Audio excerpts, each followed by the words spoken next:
A história de Ana não é apenas sobre oração, é sobre rendição total, a entrega da alma e da confiança a Deus. Ela não ensina só como pedir, mas como permanecer, sofrer, silenciar, confiar, devolver e diminuir. Ana revela uma fé que confronta o cristão moderno, sem palco, sem pressa e sem posse. Ela ora sem performance, sofre sem fugir, recebe sem se apropriar e devolve sem negociar. Enquanto muitos usam Deus para alcançar objetivos, Ana entrega seus sonhos para alinhar o coração com Deus. O auge da sua espiritualidade não foi gerar Samuel, mas devolvê-lo. Seu exemplo expõe um contraste doloroso. Hoje pedimos portas abertas, mas quando a bênção chega, a fé se esvazia e o presente se torna maior que o doador. Ana não deixou a bênção afastá-la de Deus. Ela deixou a bênção aproximá-la ainda mais.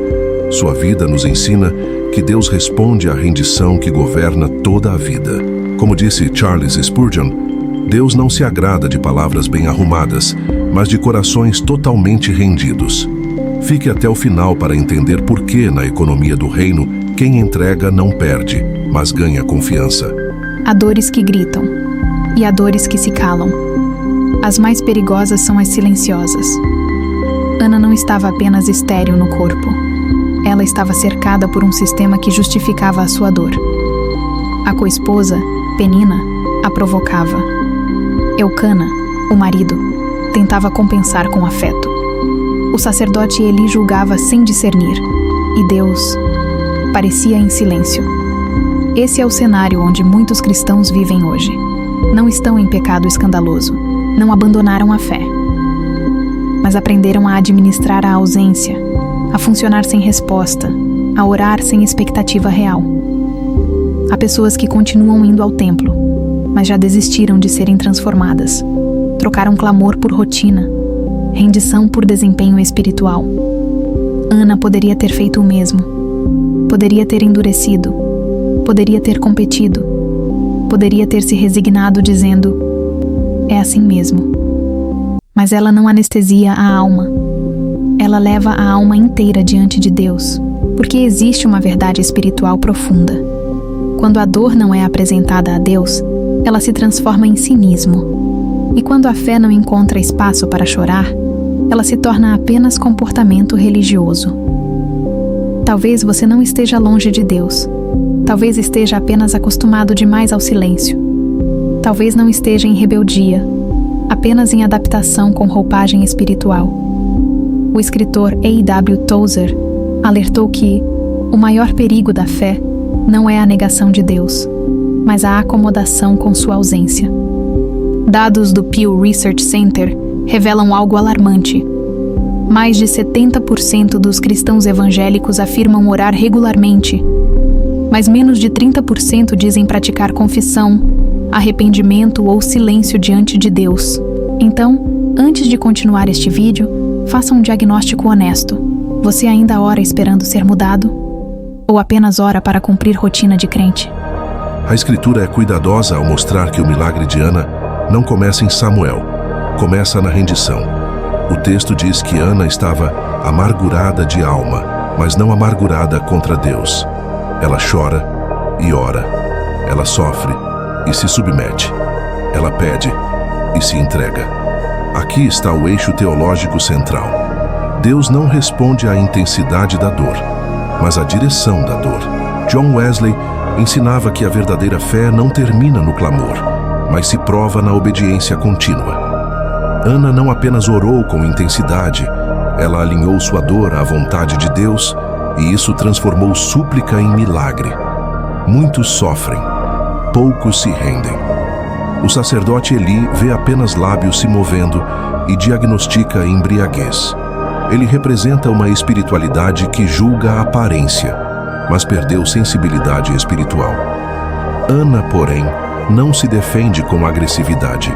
Ela se explica com verdade, porque quem está rendido não precisa vencer debates, precisa apenas permanecer diante de Deus.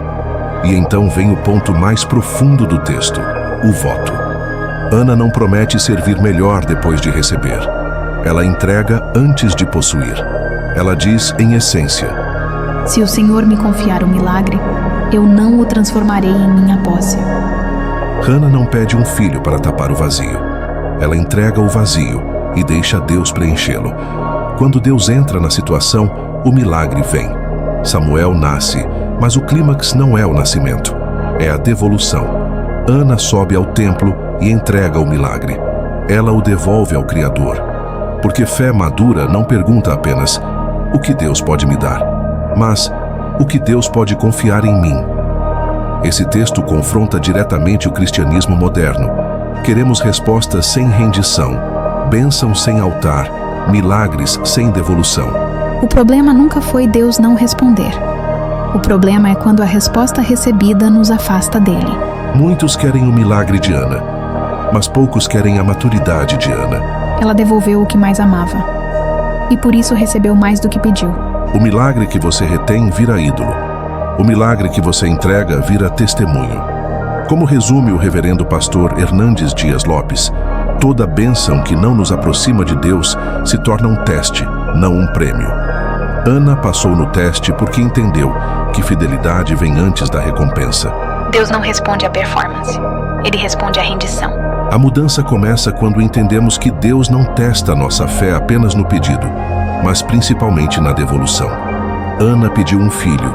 Quando o recebeu, não o transformou em troféu, nem em compensação pela dor passada. Ela o levou de volta ao altar. Porque quem ama a bênção mais do que o abençoador, perde ambos. Hoje vemos o oposto.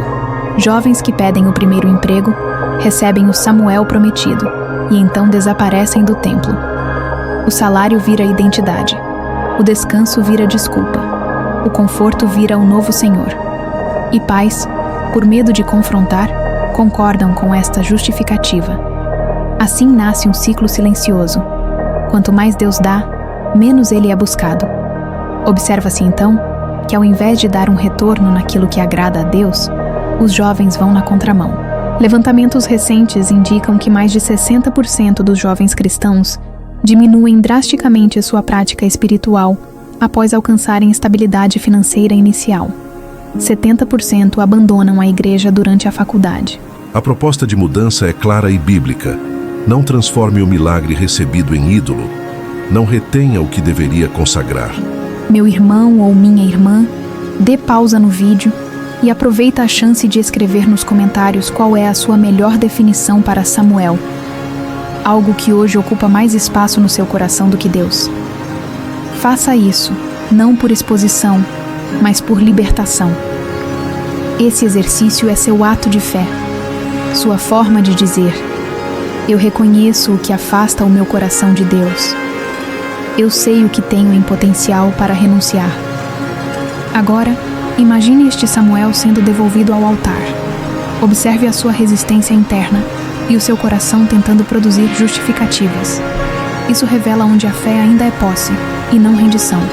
Reflita comigo. Você seria capaz de renunciar o Samuel para que volte a ter presença de Deus de forma real e ter reavivamento como do primeiro amor? E se porventura Deus retirasse o Samuel de tuas mãos para que você volte à presença, ele continuaria sendo o seu Deus? Você o adora pelo que ele tem ou você o adora pelo que ele é? Porque quando devolvemos o centro a Deus, Deus devolve sentido à vida. Talvez você tenha orado como Hana, mas ainda não tenha vivido como Hana. Porque clamar é humano, receber é emocionante. Mas renunciar exige um coração governado por Deus. Substituímos Cristo por resultados, por filhos, por conquistas, por rotinas cheias, por uma fé que pede no altar e se afirma no espelho. Deus é insubstituível. Spurgeon dizia que o maior teste da fé não é quando Deus nos nega algo, mas quando Ele nos entrega. E se alguma bênção se resultou em afastamento do ensino e da presença de Deus, é passível de correção. Então cuidado com uma fé que pede tudo e devolve pouco. Ela cresce em testemunhos, mas encolhe em reverência. Cuidado com um cristianismo que chama apego, de gratidão e conforto, de bênção. Nem tudo que Deus entrega foi feito para permanecer em suas mãos. Não tema perder o que Deus te deu. Tema perder a sensibilidade espiritual por causa do que Ele te deu. A fé que segura, endurece. A fé que entrega, desperta. Agora não é tempo de explicações, É tempo de abrir o coração. porque quem não abre a porta no coração? Não consegue abrir a alma na oração. Vamos fazer a oração, mas antes, se esta mensagem falou com você, curta este vídeo e ouça até o final e receba a palavra da bênção. Se você deseja ser transformado, escreva um amém agora nos comentários. Não por mim, mas por você mesmo como um ato de fé. Agora, respire fundo e oremos. Silencie as defesas e pare de se explicar. Senhor meu Deus, aqui estamos como estamos, sem performance, sem máscara, sem negociação. Pedimos perdão por muitas vezes agirmos sem discernimento. Apegamos demais às bênçãos e não damos conta que a alegria que recebemos se converteu em afastamento. Então hoje, Pai, reconhecemos nossas fraquezas e entregamos a Ti. Faz o que for necessário, em seu julgamento, para que voltemos aos Teus pés como lhe apraz. Entregamos o que recebemos e retivemos. Filhos, sonhos, conquistas, identidades, rotinas. Tudo o que chamamos de meu, mas nasceu da Tua graça. Que o Espírito Santo nos oriente e correção venha, ainda que requeira sacrifício. Quebra a ilusão do controle. Arranca a autossuficiência silenciosa. Nos desperte do sono espiritual. Dá-nos o mais alto nível de discernimento para distinguir bênção de distração, fé viva de fé ligada no automático. Purifica nossa visão. Veste-nos com santidade. Refina nosso caráter no Teu fogo. Que nada em nós permaneça morno, neutro ou dividido. Ensina-nos a devolver sem medo, a obedecer sem aplauso, a confiar sem garantias. Hoje nos rendemos e declaramos esta verdade. A verdadeira riqueza não são as bênçãos, mas o abençoador. Faz-nos voltar ao primeiro amor. Eleva em nós, Senhor, a mais sincera adoração em espírito e em verdade. Nós oramos em nome de Jesus. Amém. Echo Flow, a devotion in two voices. Colabore para o crescimento desse canal repostando este vídeo em sua rede social. Curta e deixe seu pedido de oração nos comentários. Romanos 12:org. Mente renovada, vida transformada. Até o próximo Echo Flow.